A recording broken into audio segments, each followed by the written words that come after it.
Operation सिंदूर मध्ये भारताकडून नागास्त्राचा वापर, पाकिस्तानमधील दहशतवादी तळांवर भारताचे हल्ले, तर नागास्त्र 1 या स्वदेशी आत्मघाती ड्रोनचा वापर.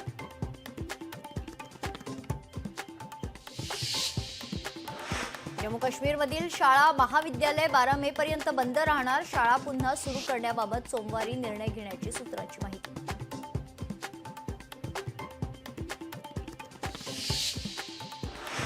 पालघर किनारपट्टी भागात पोलिसांचा चोख बंदोबस्त. किनारपट्टीवर येणाऱ्या सर्व वाहनांची तपासणी, तर नागरिकांनी अफवांवर विश्वास ठेवू नये, पालघर पोलिसांचं नागरिकांना आवाहन.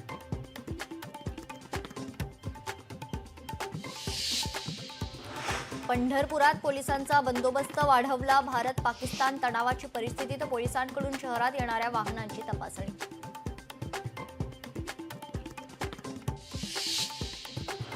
दिल्ली विमानतळ सुरू असून काही उड्डाणं रद्द, तर आंतरराष्ट्रीय 5 आणि देशांतर्गत 66 उड्डाणं रद्द करण्यात आली आहेत.